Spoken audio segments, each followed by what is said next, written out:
Aleluia. Abra sua Bíblia em Mateus capítulo 26. Quero deixar uma reflexão para a nossa edificação nessa noite. Mateus 26, a partir do verso 17.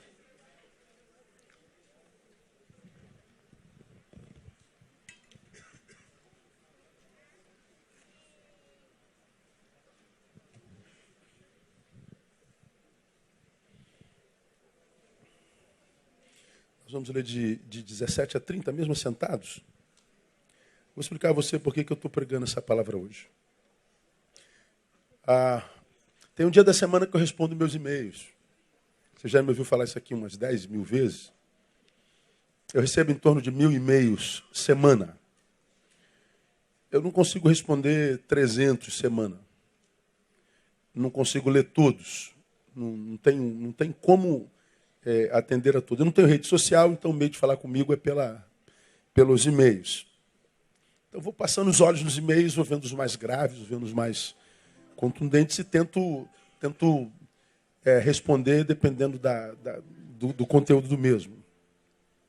Eu recebi uma carta de alguém de Portugal, muito frustrado com a vida, foi para Portugal para tentar a vida, conheceu alguém, aí constituiu família, a vida parecia um mar de rosas, aí de repente sofreu uma traição e a traição desconfigurou o projeto de vida todinho, a família acaba. Por uma razão muito estranha, ela estava a ponto de pegar a cidadania, não pegou. Adoece gravemente por causa da doença, se afasta do emprego, perde o emprego. O companheiro tem a guarda dos filhos e essa pessoa mergulha num abismo tão profundo que ela chega a ser internada numa casa de tratamento mental. Na casa de tratamento mental, ela conhece uma enfermeira da qual se torna amiga, a trata com humanidade, sabe? Como é bom achar a gente humana quando a gente está em momentos ruins como esse, né? Às vezes tu está assim no hospital, tu não acha aquela enfermeira grossa, aquele enfermeiro seco, que mais atrapalha do que ajuda, e de repente chega aquela enfermeira humana e diz, puxa, posso lhe ajudar? Poxa, a ambiência do quarto muda, né? Ela achou uma enfermeira muito humana, e essa enfermeira se tornou amiga e ajudou no medicamento certinho, acabava o horário do expediente dela, ela ficava mais horas conversando com a paciente, da qual virou amiga. Ela me ouve de Portugal e ela apresentou alguns sermões meus para aquela menina lá de Portugal. Ela ficou ouvindo, ela foi melhorando devagarinho. E ela mandou uma cartinha o e-mail, né, contando a historinha dela. Eu falei, meu Deus, quanto sofrimento. É um e-mail gigante. Aí ela me faz algumas colocações e nas colocações ela diz assim, pastor, eu já vi o senhor pregar de tudo. Mas a Bíblia não fala nada como que a gente sobrevive a uma traição. Tem alguma coisa na Bíblia que seja alguma direção de Deus para a gente sobreviver àquela punhalada que nos dão nas costas quando a gente menos imagina, a gente não sonha jamais que fosse acontecer, mas ela vem com uma espada que vai até a tua alma, até o profundo do teu coração, que desconfigura a nossa vida todinha. E aí ela começou a contar a história. A Bíblia diz alguma coisa sobre traição, a Bíblia diz alguma coisa sobre essas facadas que a gente ganha nas costas, sobre as ciladas que a vida muitas vezes nos apresentam. Tem na Bíblia alguma regra postural sobre alguém que foi tomado por um assalto e parece que um tsunami passou, você foi ao fundo, quando voltou já não tinha mais nada. A Bíblia diz alguma coisa a respeito disso.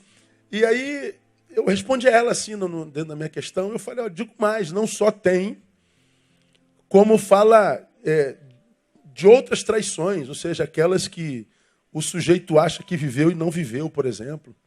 Qual? Aquela que o sujeito perdeu tudo e acha que o culpado foi Deus, Deus abandonou. Se Deus existisse, ele não teria permitido. Ou seja, Deus me traiu. Fui traído por Deus, fui traído pela vida, fui traído pelo companheiro, fui traído pela companheira. Meu melhor amigo, eu tirei esse cara da rua, botei dentro do meu quarto, tirei minha filha do quarto, dei a cama para ele. E esse cara, quando está melhor, me faz isso. Ora, nós vivemos num mundo de traíras. Quem nunca foi traído? É possível que você esteja sentado do lado de um traíra. Diz, aqui não, pastor, está amarrado, em nome de Jesus. Dá uma olhadinha do lado, vê se tem cara de traíra. Tem nada, traíra tem cara. Se traíra tivesse cara, a gente não era traído. Não é verdade? Traíra é tudo 171. O cara tem cara de santo, não tem jeito. Mas quando eles agem, dói, deixam sequelas graves. E o texto que eu vou ler com vocês, aí, Mateus 16, 26, 17 a 30, talvez seja um dos momentos mais cruciantes do ministério de Nosso Senhor e um dos mais profundos que ele viveu entre nós, enquanto um homem de carne e osso, que foi o momento da instituição da ceia. Nesse capítulo, ele institui a ceia. Ao mesmo tempo em que ele institui o sacramento, esse sacramento chamado ceia, que vai relembrar a sua morte até que ele venha, que a gente celebra costumeiramente desde aquela data, é um dos sacramentos mais importantes que a Bíblia nos oferece, que a gente como igreja celebra. Ao mesmo tempo que ele institui esse sacramento, ele experimenta o sentimento da traição de Judas. Ele revela o que ele haveria de passar e ele fala com dor na alma. Então, um dos momentos mais importantes do seu ministério é também um dos momentos mais dolorosos do seu ministério. Aconteceu assim, olha só o verso 17. Ora, no primeiro dia dos pães ázimos, vieram os discípulos a Jesus e perguntaram: onde queres que façamos os preparativos para comeres a Páscoa? Respondeu ele: ide à cidade a um certo homem e diz ele: o mestre diz, o meu tempo está próximo, em tua casa celebrarei a Páscoa com os meus discípulos. Os discípulos fizeram como Jesus lhe ordenara e prepararam a Páscoa. Ao anoitecer, reclinou-se à mesa com os 12 discípulos. Enquanto comiam, disse: em verdade vos digo que um de vós me trairá. E eles, profundamente contristados, quem não se contrista ou se entristece com traição, começaram cada um a perguntar-lhe: porventura sou eu, Senhor? Respondeu ele: o que mete comigo a mão no prato, esse me trairá. Jesus está dizendo assim: aquele com quem eu divido o pão. Ele está falando de alguém com quem ele divide o próprio ser. Você já me ouviu falar aqui que existem pessoas com as quais a gente está e existem pessoas com as quais a gente é. Ele fala de níveis de intimidade. Tem amigos com os quais a gente está, tem amigos com os quais a gente é. Ele sabe das nossas entranhas.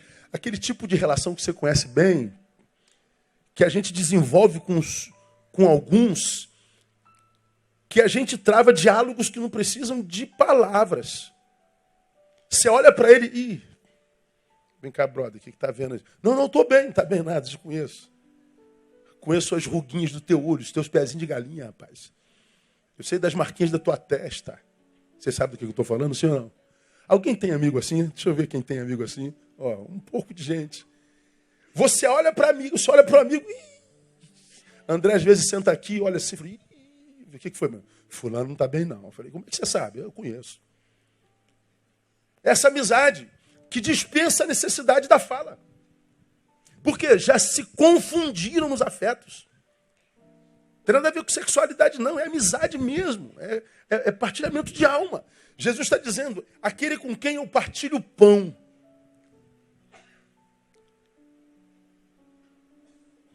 (24) Esse me trairá. Em verdade, o Filho do Homem vai, conforme está escrito a seu respeito. Mas ai daquele por quem o Filho do Homem é traído. Bom seria para esse homem se não houvera nascido. Também Judas, o que o traía, perguntou: porventura sou eu, Rabi? Respondeu-lhe Jesus: tu o disseste. Jesus responde de forma diferente.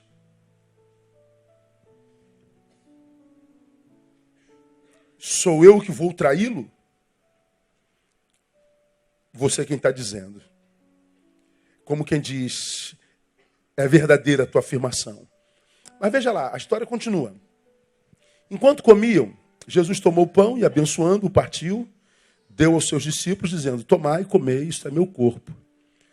Tomando um cálice, rendeu graças, deu-lhe, dizendo, bebei dele todos, inclusive o traidor. Porque isto é o meu sangue, o sangue do Novo Testamento, que é derramado por muitos, para a remissão dos pecados. Mas digo-vos que desde agora não mais beberei deste fruto da videira até aquele dia em que convosco beba novo no reino de meu Pai. E tendo cantado o hino, saíram para o Monte das Oliveiras. Nesse texto aqui, meu irmão, minha irmã, eu vejo uma postura de Jesus diante da traição.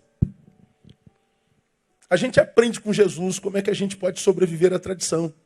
Porque muitos dos aqui presentes certamente já experimentaram na sua própria vida o fel da traição.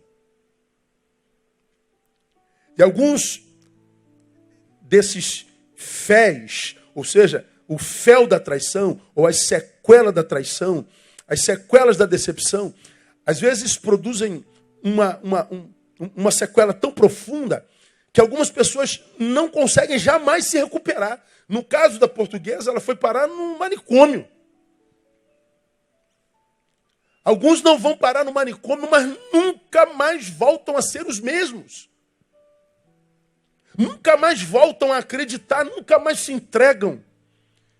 Derrubam as pontes que possibilitam contatos, o que eles constroem são muros de separação.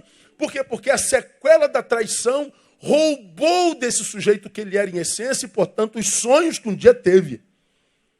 Aí Jesus, que sofreu a mesma coisa, que sofreu a mesma sorte ou o mesmo azar, me ensina como é que nós devemos nos posturar caso a traição nos chegue. Então guarde, porque se Deus colocou essa palavra na minha boca, trouxe alguém aqui para ouvir esse negócio. Então é contigo que Deus está te falando, está ministrando nessa noite, não deixa ninguém te atrapalhar, não. Então como é que Jesus reagiu à traição? Primeira coisa, Jesus conservou o seu propósito de vida. Isso aqui me abençoa demais.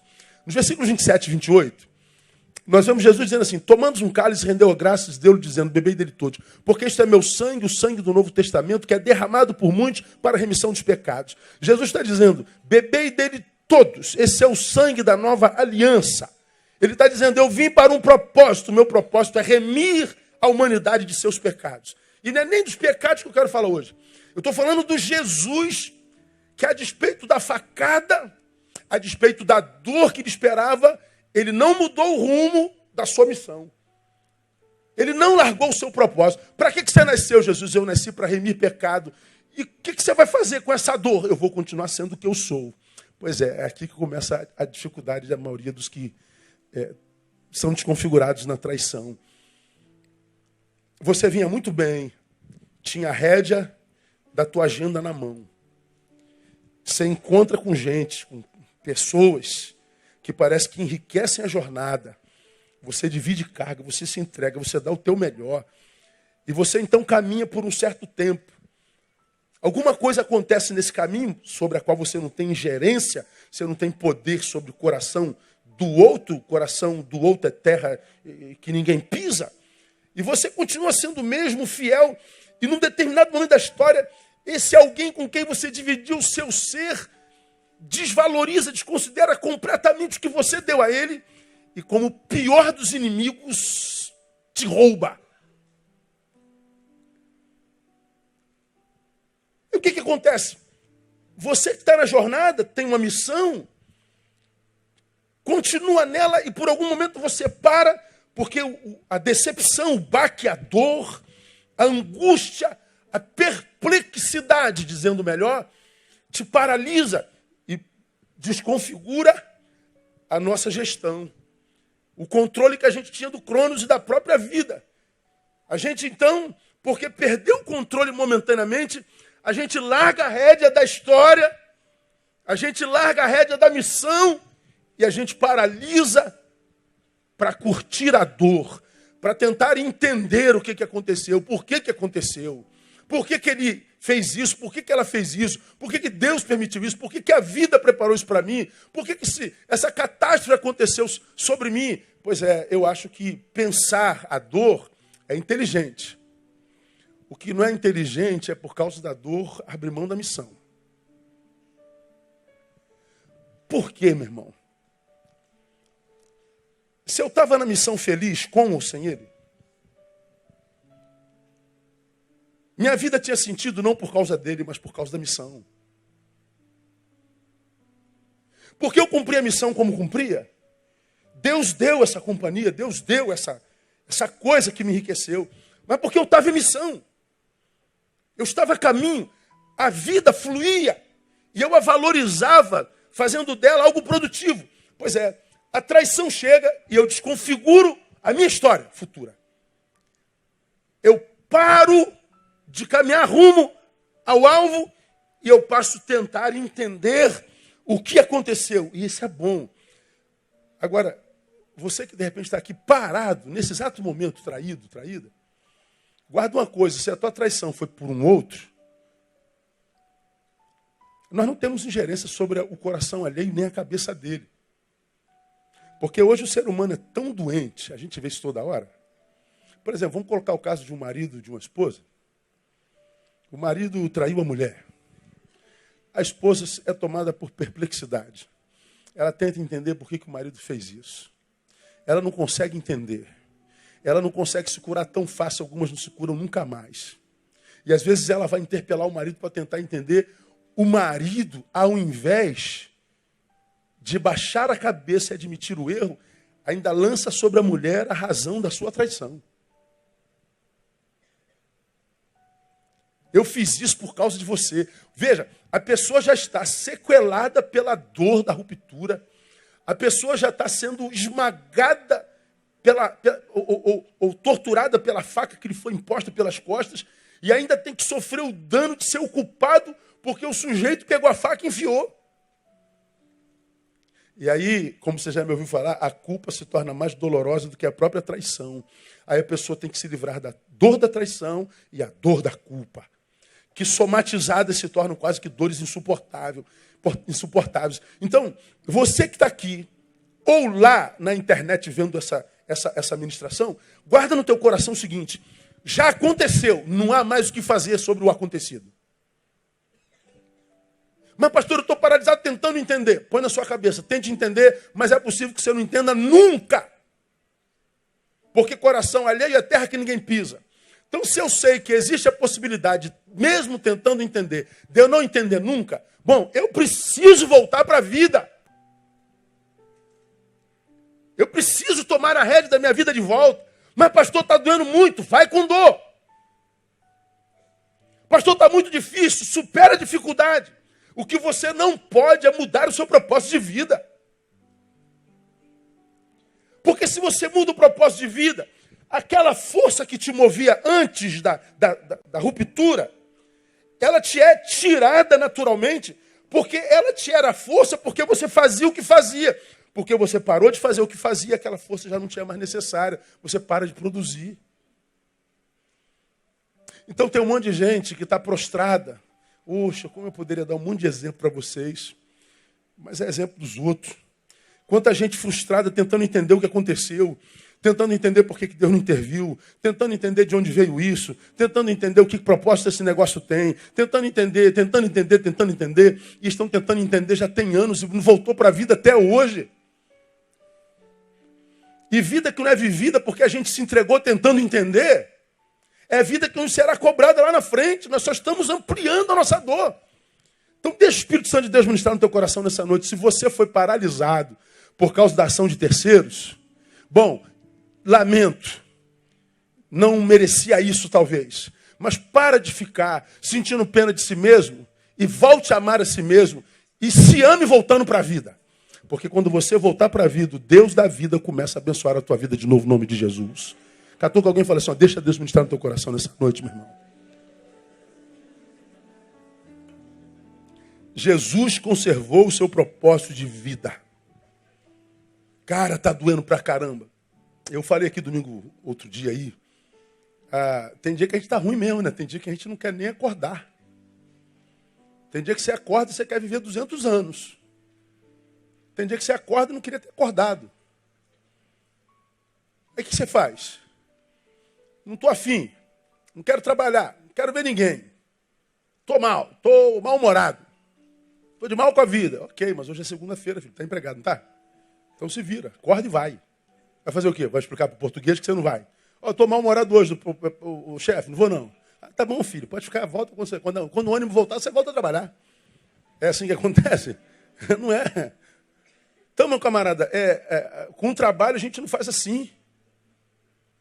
Tem dia que você acorda e a voz mais poderosa do diabo é o teu despertador. Tudo que você não queria ouvir era aquele despertador maldito. Meu Deus, eu deitei tem 10 minutos, já é assim? Nada, já tu está 8 horas dormindo, é que tu estava muito cansado. Mas aquele despertador que está te roubando o sabor do sono é o mesmo despertador que está te levando para a vida, para o trabalho no qual você ganha o pão. E é por causa daquele pão que você dorme a ponto de não querer acordar. Dá para entender o ciclo da vida?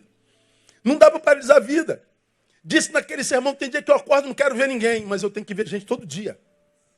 Eu precisava aprender a ser veterinário, ver cachorro, ver gato, bem melhor do que ver gente hoje. Né? Fala a verdade, irmão. Mas Deus me fez pastor, não tem? Então tem que estar com gente. Mas tem vezes que tudo que eu não quero ver é gente. Aí eu olho para a minha agenda e falei, meu Deus, tem reunião hoje o dia inteiro, tem encontro o dia inteiro, tem treinamento o dia inteiro, tem meditação o dia inteiro. Meu Deus, vai dar tempo nem de almoçar hoje, não tem jeito. Mas Deus, olha só, hoje eu não estou animado não. Então manda todo mundo pro caramba e dorme, Neil. Não dá. Eu falei, tem dia que eu estou ruim, não quero ver gente, não queria falar com ninguém, que ninguém falasse comigo. Eu queria ficar sozinho, queria ser meu nesse dia, queria me retirar para mim, não queria me compartilhar com ninguém. Mas olha para a minha agenda e diz, eu não tenho jeito, eu não tenho gerência sobre isso, eu não tenho escolha. Isso é missão. Você nasceu para isso, é sua função. Para isso Deus te trouxe ao mundo. Para isso você existe. Você achou o teu lugar no mundo, você tem obrigações como eu, como você, independente do lugar onde a gente está. Principalmente quem faz o que gosta, o que sonhou. Então, já que eu não posso falar assim, Deus, eu não estou a fim de ver ninguém, não, manda todo mundo para lá e me deixa dormir. Não, eu pego minha agenda e falo assim, como já falei para você, minha agenda, olha só. É isso aqui mesmo, é. Então, falo para o meu desânimo. Aqui, ó. A minha agenda é essa aqui, desânimo. Tá vendo aqui? Então, sobe aí, vamos embora. Eu vou desanimado. Aí tu senta para atender o cara 9 horas da manhã, aquele camarada pesado, que carrega todos os demônios do mundo estão na costa dele. E é o primeiro atendimento. Você fala assim, meu Deus. Quando ele entra, mal entra na porta que os demônios não passam. Tem que fazer fila. Você está pensando que é brincadeira? Quem é psicólogo aqui, quem é terapeuta, não precisa nem ser pastor, não. Você sabe que tem pacientes que você atende, que ele sai bem e você passa mal depois que ele sai. Ele sai feliz e você passa mal. Já teve vezes, não poucas, de eu acabar de atender alguém e ele sai feliz e eu vomito. Passo mal de vomitar. Já teve vezes de eu atender gente, de eu chegar em casa e ficar de cama 2 dias. O que você tem? Eu sei o que eu tenho, meu amor. Energias. Eu sei do que eu estou falando. Estou nisso há 30 anos quase. Então tem dias que a gente não quer ver ninguém, não. Ainda mais quando tu chega, olha na agenda assim, eu falei, fulano de novo, tentei esse cara 38 vezes nessa última semana. Rapaz, tem jeito? Não tem. Então, desânimo, minha agenda é essa aqui, eu vou com desânimo. Pois é, quando eu vou com desânimo, no meio do caminho ele fica. Eu estou triste, então eu digo para a tristeza, minha missão hoje é essa aqui, eu vou com tristeza. Estou morrendo de alegria, aliás, estou vivendo de alegria, minha agenda é essa aqui. Não dá para parar para celebrar, não. Então vamos trabalhar, depois do trabalho a gente celebra. E eu vou com alegria. Ora, o que se não pode é abrir mão do propósito de vida. E o que tem paralisado gente? Acredito, paralisou nossa irmãzinha lá em Portugal. É porque a dor veio, a perplexidade tomou. E ficou curtindo a perplexidade e abandonou o rumo da vida. Deixou de ser mãe, a ponto de perder a guarda dos filhos. Porque mergulhou num abismo escuro dentro de um quarto de depressão. E porque não reagia, cavou cada vez mais fundo. Perdeu sanidade. E como a gente sempre fala, é sempre o outro culpado. Então, se você foi desconfigurado pela dor, pela traição, Traição do universo, traição de Deus, traição do marido, da esposa, do pai, do irmão. Cara, não adianta ficar aí parado dizendo para todo mundo o que aconteceu. Você precisa voltar para a vida. E você vai ver que quando você voltar para a vida volta para você. E a vida se reconfigura. E acontece que no lugar, quiçá, da sua vergonha, Deus vai te dar dupla honra no nome de Jesus. Acontece muitas vezes que aquilo que você chama hoje de grande perda terá sido um grande livramento. Deus terá preparado algo para você lá na frente muito melhor, que você não poderia receber com aquele que te abandonou. Então acredite. Aconteceu. Não dá para fazer mais nada? Nada. Então volta para a vida. Que você vai ver como a vida volta para você e volta diferente.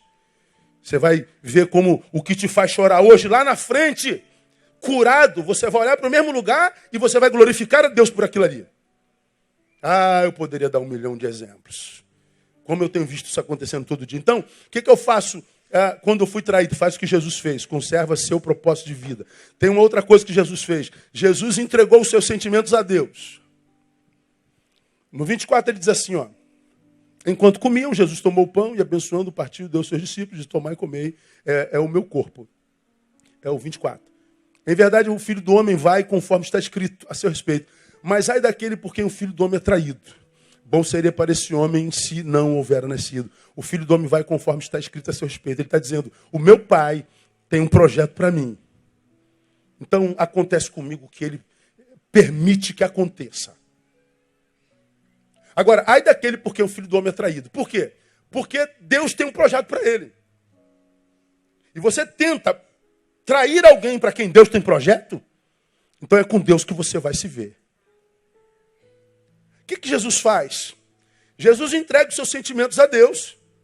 Jesus era homem, não era? Então ele pode ter se sentido muito decepcionado com Judas. Ele pode ter se sentido magoado, quem sabe pode ter sentido até raiva de Judas, não sei. Ninguém gosta de passar pelo que ele passou e nem pelo que a gente passa. Então é possível que magoado ele possa ter desenvolvido, quiçá até um desejo de vingança, né? Como aqueles camaradas que ele chega no templo, vê transformando o seu templo em feira. Ele é tomado por ira e Jesus literalmente chuta o pau da barraca. Imagina Jesus, o homem-deus irado, devolvendo ao outro com o poder que tinha, tomado por ira. Ninguém permanecia vivo. Jesus era Deus e tinha poder para esmagar Judas com o sopro da sua boca, com o estalo do seu dedo. Jesus simplesmente passa para Deus. Jesus entrega para Deus. Ele transfere o seu sentimento para aquele que tem poder para julgar com toda a justiça. Por quê? Você sabe que nós somos muitos éticos e bonzinhos até não pisarem no nosso calo. Quando você se vê injustiçado, aquele homem ético, comedido, estudado, bondoso, dá lugar para a ira, para o vingativo, para o malvado, para o perverso. Ah, cara, aí você vai conhecer o seu índice de maldade. Eu tenho citado aqui, você vê como é que eu estou traumatizado. Quase todos os cultos eu falo dos caras que andam no trânsito do lado esquerdo, não é verdade? Você já está cansado dele. Toda vez que você está com o lerdo do lado esquerdo, você lembra de mim. Fala a verdade, você não lembra? Ó, pastor Neu aqui atrás desse cara já estava amaldiçoando ele por 1000 anos. Cara, eu tenho ódio de gente que anda na esquerda, é lerdo. E não tem jeito. O diabo já sabe que eu não gosto de lerdo na esquerda. Então o que eu mais encontro na minha vida? Fala. Lerdo na esquerda. Entrou no carro, todos os lerdos do mundo para a esquerda, na frente dele. Não tem jeito. Eu já dei a faca e o queijo na mão para ele. Ele já sabe minha fraqueza. Opa, hoje Neil está no trânsito. Vamos fazê-lo pecar. Vamos extrair a pior versão dele. Lerdos nele. Cara, é sinistro. É loucura, cara. Como é que é um negócio de maluco, cara. Eu fujo daqui, fujo dali. Aí, por exemplo, tem uma pista tripla, o sinal parou. Aí tu vê aqui, ó, tem 6 carros aqui, 2 aqui e 1 aqui. Onde é que você vai? Eu vou parar lá atrás do 1. Quando eu paro atrás do 1, é o lerdo. Os 6 carros passam e o lerdo está ali. Aí eu tenho vontade de matá-lo. Aí aquela fila lá de 6 está andando. Eu vou lá para a fila de 6. Quando eu vou para a fila de 6, o que acontece? A fila para. Eu falei, não tem jeito. O diabo vai ficar se alimentando de mim. Porque aí eu sei o que eu sinto quando eu acho um lerdo. Que raiva, irmão.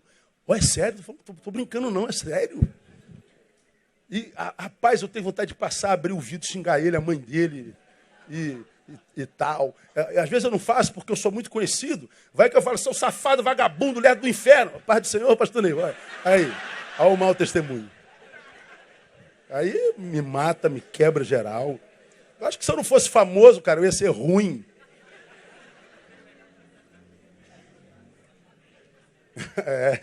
Tu sabe que eu sou ruim, né? Quando eu quero.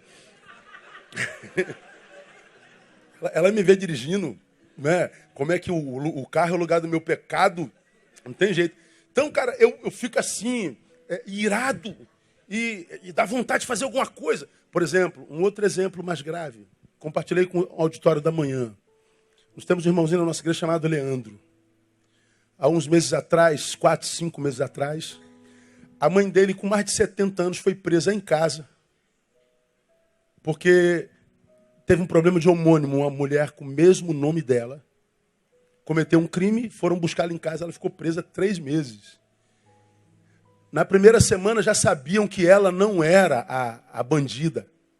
Mas a justiça brasileira, burocrática, não permitiam soltar a velhinha. Ela ficou 3 meses presa, mesmo todos sabendo que ela era inocente. Saiu em todos os jornais. Por que não conseguem soltar essa mulher? Pois é, nós vivemos nessa justiça maldita que a gente tem nesse bendito desse país, onde botar um culpado dentro é a coisa mais difícil. Mas para tirar um inocente de dentro é mais difícil ainda. O que acontece? Essa mulher sai depois de 3 meses, mas sai com tanto trauma, com tanta sequela, que ela nunca mais volta a ser a mesma. Sexta-feira faleceu. Ela não suportou a dor, a vergonha.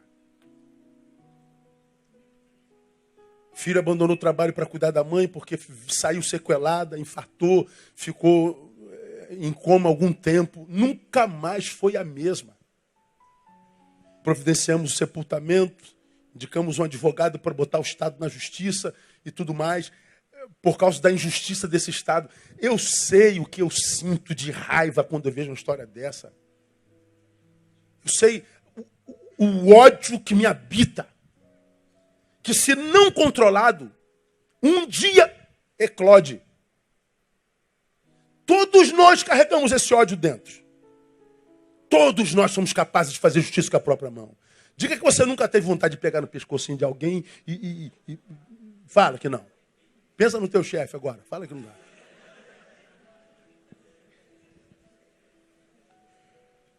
Pois bem, o problema é que esse desejo de mal, de vingança, essa indignação que gera ira, que gera raiva, gera ódio, pois bem, como nós não somos do mal, nós não praticamos, mas ele é gerado o tempo inteiro por causa da justiça que a gente vê. Por causa das injustiças que a gente testemunha e que muitas vezes das quais nós somos vítimas. Ele vai acumulando dentro de nós esse ódio, essa raiva, essa ira, essa indignação. Ela vai tomando os lugares que deveriam ser o lugar do amor, da solidariedade, o do equilíbrio, o da bondade. Isso vai tomando corpo em nós, vai se solidificando. Daqui a pouco a gente não se reconhece mais. A mulher fala assim, o que está acontecendo contigo, marido? Você virou um homem rude, um homem grosso. Pai, o que está acontecendo contigo, pai? O senhor não sorri mais, o senhor não brinca mais conosco, o senhor não é mais aquele homem alegre. Mãe, o que está acontecendo contigo? Você virou uma mulher amargosa, amarga. Você virou uma mulher azeda, uma mulher dura. Você vê seu filho chegando assim, aquele filhão que era um filho maneiro, um filho que chegava a brincar com todo mundo, pulava na careca do pai, pulava no cabelo da mãe, agora ele vai direto para o quarto, sozinho, macambúzio. Ele está entristecido. Não é mais ele. Por que isso acontece com tanta frequência? Porque a gente não entrega nossos sentimentos a Deus. Irmão, escuta bem. Você está carregando sentimentos destruidores dentro. Abre mão dessa desgraça que está aí dentro. Porque manuteni-los em si vai te adoecer cada vez mais. É consenso comum entre os cientistas que o câncer, se não de origem genética, é materialização da dor. É a materialização da angústia não tratada. Aí aqui entra a questão do perdão, né? Você já foi apunhalado, você já foi humilhado, você já foi desconfigurado pelo sujeito, pela pessoa. Aí você ainda ouve que tem que perdoar, mas eu nunca, pastor, quero que ele morra. Quero que ele fique paraplégico. Pois é, esse desejo é um veneno que você tomou, mas imagina que é ele quem vai morrer. Quem está morrendo é você. Porque o traidor já foi embora, já te deixou, já reconstituiu a vida, não sabe que você existe. E você está aí com ele dentro do peito. Como que alguém que diz, ele morreu para mim, ele é um defunto e você carrega o defunto dentro. Quem carrega defunto dentro é o túmulo. Você virou um túmulo existencial que carrega a morte. Então, cara, por amor próprio, entrega esse sentimento a Deus. Deus, eu preciso me livrar desse veneno. Eu preciso me livrar dessa amargura, desse ódio. Eu preciso liberar espaço para a vida voltar a fluir dentro de mim. Rios de água viva voltem a fluir dentro de mim. Porque o que você está vendo é águas rotas, que tem te matado. Então, como é que Jesus venceu a traição? Não abriu mão do seu propósito de vida, entregou seus sentimentos a Deus. Deus, eu não posso fazer mais nada. Eu queria arrebentar com a cara dele, mas eu não sou disso, eu não vou conseguir fazer isso. Deus, eu queria que ele morresse, mas eu não mato ninguém, não mato nem barata, Senhor. Então me livra desse sentimento que não vai me servir para nada. E não serve para nada mesmo. Aqui vai uma palavra para você que é filho, que foi traído pelo pai. A gente vê tanto caso de filhos adoecidos por causa de pai, né?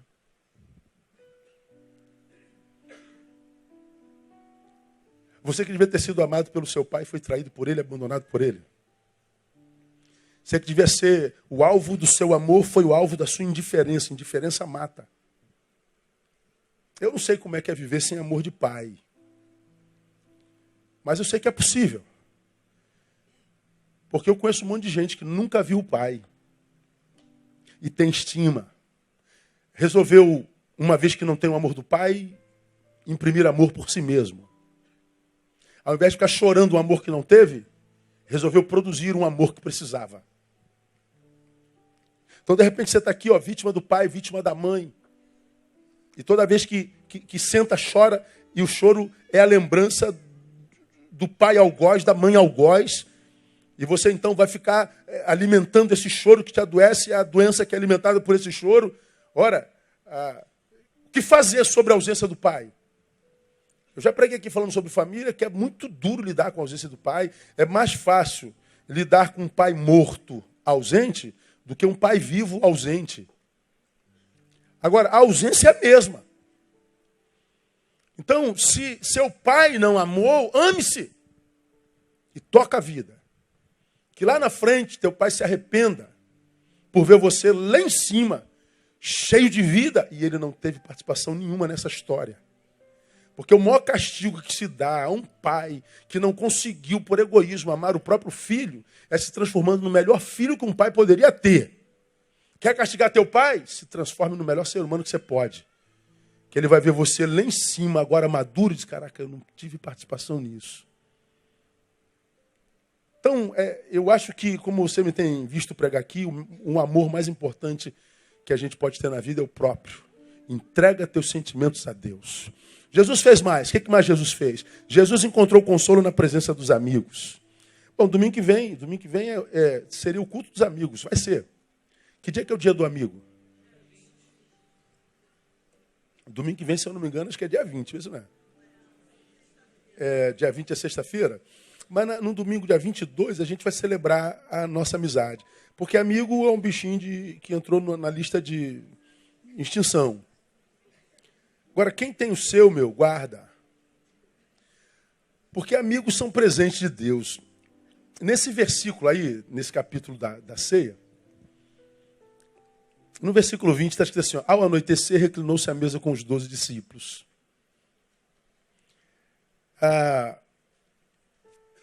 Ele anuncia que vai ser traído. Ele, nos versículos anteriores, anuncia que o seu tempo está próximo. Ele já sabia que ele seria crucificado em alguns dias para frente, ele sabia do seu martírio.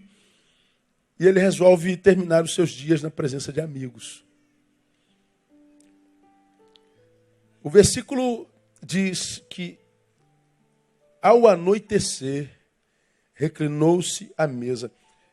E essa foi a noite da traição. Num texto de mais adiante, ele fala que ele amou os seus e os amou até o fim. Jesus resolve terminar a vida com aqueles amigos com os quais ele andou nos últimos 3 anos de vida, com os quais ele compartilhou o seu ministério, com os quais ele compartilhou a sua dor, sua experiência, compartilhou o próprio Deus. Ele então diz, eu vou passar esse momento com os meus amigos. Como quem diz, 1 me traiu, mas 11 não. Eu não posso julgar a todos por causa de 1. Eu não vou dar a esse ou descontar nesse o que aquele fez. Jesus não abre mão de amigos. Então escute bem. Tomando o exemplo da portuguesa, depois que ela foi traída pelo companheiro, ela abriu mão até dos filhos. Ela deixou de ser mãe. Significa dizer que ela deixou de receber o abraço daquela criança de 8 e outra de 10 anos. Ela deixou de receber o sorriso, o afeto. Ela deixou de receber o cuidado, ela deixou de receber a distinção. Porque ninguém nesse planeta é tratado como mãe, nem os pais. Mãe é uma coisa sagrada. Pensa na sua mãe, você chora. Você lembra da sua mãe, o que vem é gratidão. Por mais ignorante que tenha sido, não sabe ler, não sabe escrever, tá velhinha, mas tu lembra da tua mãe, é louvor, é assim, não é? Fala a verdade. Preguei aqui no Dia das Mães, imagina sua mãe dentro de um caixão. Não dá. Quem tem mãe não consegue. Você pode imaginar até teu pai com dificuldade, mas tua mãe não dá. Que isso, pastor? Tá sem poder, quase me benção, não dá. Minha mãe dentro do caixão, o senhor está maluco? Que isso? E bota uma velhinha do lado do caixão. Que isso, pastor? Para que isso não dá. Mãe, nem imaginação. Para nós, mães seriam eternas. Eu sei a dor de perder uma mãe porque eu sepultei a minha. Mas a mãe morre, mas nunca dentro de nós. Essa mãe, por causa da traição, abriu mão do amor dos filhos. Claro que se abriu mão do amor dos filhos, abriu mão dos irmãos, dos amigos. Abriu mão daqueles com quem ela foi nos últimos anos e que trouxe significância para a sua vida. Ela se retira para si num momento muito ruim. Eu acho que existem momentos que a gente precisa se retirar para nós. Mas não num momento ruim. Há momentos na nossa vida que a gente tem que se retirar de nós para o outro. Porque quando nós estamos mal, acho que é que o Gênesis mais se cumpre, não é bom só. Então escute, veja se você depois da traição não abriu mão de gente boa. Diz que você depois da traição não viveu a praga do generalismo. Se um homem te traiu, você diz, nenhum homem presta. Se uma mulher te traiu, nenhuma mulher presta. Você não acredita mais ninguém. Você generalizou. Pois é, a tua visão adoeceu. Você desconta no mundo, na vida, o que um te fez. Você se transforma numa pessoa injusta. Você deixa de ser vítima para ser algoz. E como algoz, embora vítima, a vida te tratará. Então, como é que a gente vence a dor da traição? Encontrando consolo na presença dos amigos. E se você, como eu falei aqui, é daqueles que tem um amigo, aquele amigo com quem a gente é, que eu acabei de falar, independe de palavras e de diálogos. Você passa um zap e diz assim, amiga, tô mal. Ela vem correndo. Brother, tô ruim. E ele vem correndo. Ou posso ir aí? Não precisa nem perguntar. É aquele amigo que você entra em casa e já vai direto pro quarto. É a tua casa. Você não pode abrir mão de uma amizade como essa. Porque o que vai te matar não é a traição, mas o empobrecimento que você imprime sobre você mesmo, quando por causa da traição você se afasta de gente que te enriqueceu a vida inteira. Jesus está diante do momento mais crucial. Ele não abre mão de vivê-lo com os seus amigos, de estar com, de dividir a carga, de dividir a dor, de compartilhar a lágrima, de expor e dividir a dor. Ele faz isso e por isso ele suporta. Então Jesus encontrou consolo na presença de amigos. Em situações como as de Jesus, nós somos tomados pela tentação de generalizar as pessoas. Ninguém presta. Todos são... Não, está errado. Isso não é verdade. Isso é injustiça. Então eu diria para você nessa noite, liga para aquele amigo que você tem. Pô, pastor, eu não quero incomodar. Veja como você o ama, né? A gente não gosta de incomodar a gente que a gente ama. Mas porque a gente ama a gente e adoraria ser incomodado para ajudar você. Porque quando a gente ouve alguém que necessita, a gente não está, ou se nós somos o necessitado que queremos falar, a gente não está incomodando, está dando a oportunidade do outro ser bênção na nossa vida. Então você está enriquecendo alguém quando compartilha a sua dor, se o amor é o que os une. Então não abre mão da sua amizade, não. Volta para lá. Vamos caminhar para o final, mas 2 a gente termina. Vamos embora antes das 8 hoje. Vamos comer salsichão. Jesus, então, conserva seu propósito de vida, entrega seus sentimentos a Deus, encontra consolo na presença dos amigos, preserva a gratidão no coração. Isso aqui é que é difícil.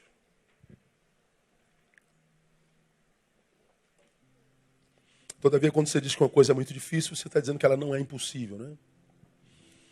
No 27, Jesus diz assim, olha lá.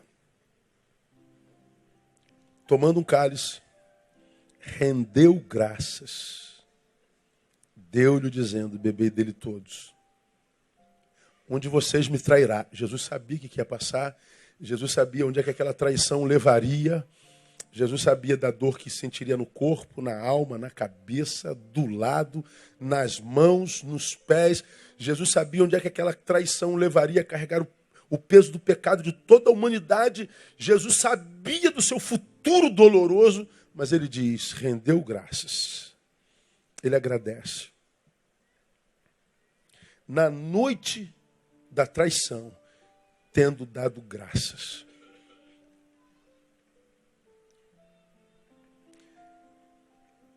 Você me viu pregar aqui quando eu preguei o sermão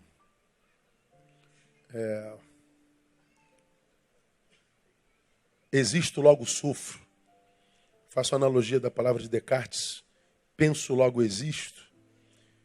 Eu falei existo, logo sofro, dizendo que o sofrimento é inerente à existência. Por que nós sofremos? Porque existimos. Não há quem exista que não sofra. Aí nós citamos aquele texto de Paulo a Timóteo. Sofre comigo como bom soldado de Cristo Jesus. Paulo prega à luz do evangelicalismo contemporâneo quase uma heresia. Porque o evangelicalismo contemporâneo diz, pare de sofrer. Aí você atrai multidões problemáticas e sofridas para as igrejas em torno de milagres que não foram prometidos na palavra, e entra aquela multidão de gente doente querendo ser curada, de gente ferida querendo ser tratada, de gente cheia de dor querendo se livrar da dor porque está na placa da igreja, pare de sofrer. Então todo mundo acredita que servir a Deus é parar de sofrer. Mentira! Paulo vem e diz, sofre comigo. Você não tem fé, Paulo? Ele tem que acabar com a nossa dor. Paulo está dizendo, não. É possível que ele tire dores de nós, mas é possível que algumas dores ele nos capacite para suportá-las. Ele age nas 2 instâncias. Existem dores que eu posso evitar, mas existem dores que são inevitáveis. Eu vou ter que passar por elas. Ele está dizendo, ele me capacita para isso. Lá naquele sermão, eu digo, sofra como um bom soldado de Cristo. Como é que um bom soldado de Cristo sofre? É não permitindo nunca que o sofrimento impossibilite gratidão. Porque o que mata o que sofre não é a dor que chegou, é a gratidão que deixou de ir. A dor chegou desse lado, e porque ela chegou desse lado, eu não agradeço mais nada do que eu tenho desse lado. Sim, esse homem me traiu, mas aquele amigo não. Aquela amiga não, meus filhos não, Deus não. Sim, a enfermidade chegou nesse dedo, mas esse aqui não está doente. Sim, esse dente está doendo na beça, mas outros 32 não. Ou seja, uma dor chegou, você deixa de agradecer a Deus por tudo mais. Um problema chega e você diz que a vida toda é imprestável. Aí a dor que te esmaga e que te desconfigura é a mesma dor que alguém que está sentado do teu lado sente, mas a despeito da dor ele glorifica a Deus. Por que uma dor esmaga o sujeito e a mesma dor faz o outro crescer? Por causa da postura diante da dor.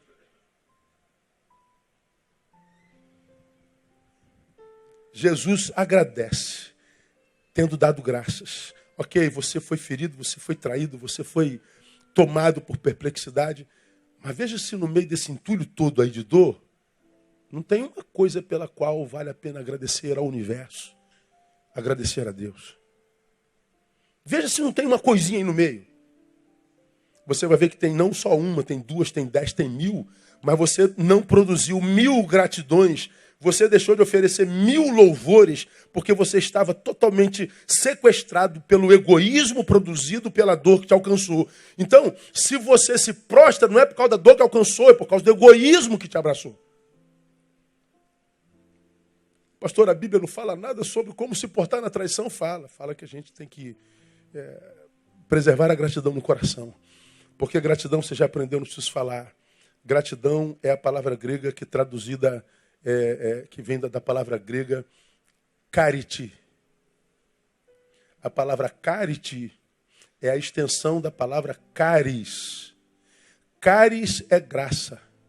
Chariti, gratidão. Gratidão é fruto produzido por quem não abre mão da graça. E o que é a graça, como preguei hoje de manhã? Graça é aquilo que tirou Paulo dos bofeteamentos de Satanás. Graça é aquilo que fez Paulo, antes dela, enxergar para o seu espinho como algo insuportável, mas porque entendeu que a graça é suficiente, tornou o que antes era insuportável, insuportável, e ele entende que a tua graça me basta, ou a minha graça te basta. Graça é aquilo que, sem entendo, nada mais é capaz de nos deter. Pois bem, quando você deixa de produzir chariti, você anula a graça. E a ausência da graça que te faz presa fácil para a dor que te alcançou. Então tem gente que não tem como ser curado mesmo, não. Prefere se render ao coitadismo, a morrer de pena de si mesmo, ao invés de voltar para a vida e agradecer por ela. Eu termino. Jesus venceu a dor da traição. Por quê? Porque ele não se prende às circunstâncias. Ele olha para o futuro. Lá no 29, digo-vos que desde agora não mais beberei deste fruto da videira até aquele dia. Ele já está no outro dia. Ó. Ele está no dia da traição, mas ele já está lá naquele dia em que convosco beba novo no reino de meu Pai. Ele está dizendo, sim, o que eu vou passar agora vai ser tremendo, mas eu não estou preso a essa circunstância. Eu já a transcendi, eu já fui para além dela. Então, na noite da traição, ele está lembrando de um outro dia. Jesus transcende a circunstância daquele momento de morte e diz a todos a respeito de um novo momento que ia surgir. Ou seja, meu corpo está aqui, minha cabeça está lá. Como quem diz, né, e vive, o choro pode durar o quê? Uma noite. E pela manhã vem um cântico de alegria. Então ele faz o seguinte, é noite, então estou chorando, mas a minha cabeça está onde? Na alegria que vem. Porque depois de toda noite vem uma manhã. Diga glória a Deus. Depois de toda noite, depois de toda a tempestade vem a bonança. Você está vivendo a tua tempestade? Está vivendo o teu inferno? Depois de toda a tempestade vem a bonança. Então não impeça a bonança de vir. Não impeça o dia de raiar. Porque você fechou os olhos na noite. De repente o dia já raiou, mas você se fechou para si e para a vida e vive em trevas, não porque não haja dia, mas é porque o olho não se abre com esperança. Então, meu irmão, eu não sei absolutamente como é que você chegou aqui. Você deve ter entrado aqui mal pra caramba. Você deve ter dito a Deus: Pai, fala no meu coração nessa noite. Estou muito ferido, estou muito dolorido, eu não estou suportando essa dor. Papai, ministra teu coração através da experiência da portuguesa lá longe. Só para dizer para você: eu estou vendo o que você está passando, filho. E eu sei que você vai passar, não vai se prostrar aí, por causa das posturas que você vai tomar depois da palavra nessa noite, no nome de Jesus. Me lembrei de uma palavra de Vassili Rosanov. Rosanov disse assim: das grandes traições iniciam-se as grandes renovações. As coisas novas e grandes que aconteceram na vida de muita gente só nasceram depois de grandes traições. Na traição, o sujeito disse: é o fim. Na verdade, era o início de um milagre, era o início de uma história. Então acredite, o que você imagina, perdeu, pode ser o livramento de Deus para gerar algo novo e muito maior. Pastor, eu não quero nada novo e nada maior. Então sucumba. Agora não espraia a tua revolta em quem está do seu lado, porque ninguém tem nada a ver com isso, a não ser aquele que te traiu. Agora, se você está aqui cansado de carregar esse fardo, cansado de carregar esse peso, cansado de ser como é e do que tem sido, então levanta daí hoje, cara. Volta para a vida. Volta para a razão que te fez vir a esse mundo.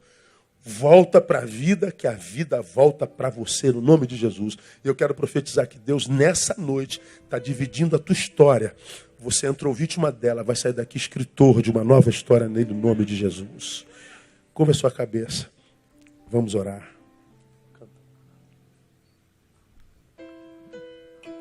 Pai, tu sabes aquele que sente dor nesse exato momento. Tu sabes no meio dessa multidão com quem tu falas. Tu sabes nessa multidão em quem tu tocas. Tu sabes para quem tu enviastes essa palavra de redenção. Não permita, ó Deus, que a este a quem tu querias alcançar nessa noite endureça o coração e opte pela não vida. Toca no espírito nesse momento.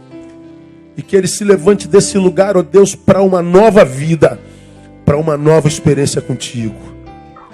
Leva-o além. Faça-o nova criatura. Devolva-lhe, ó Deus, o lápis, a caneta, através da qual ele vai escrever a própria história debaixo da tua bênção. E que essa nova história, começar a ser escrita hoje, seja uma história de vitória, de redenção, de ressignificação, e que glorifique o teu nome. Que no lugar da vergonha desse meu irmão, dessa minha irmã, inicie hoje a jornada da dupla honra. Nós pedimos que assim seja, no nome de Jesus, nosso Senhor que reina. Aplauda ele forte.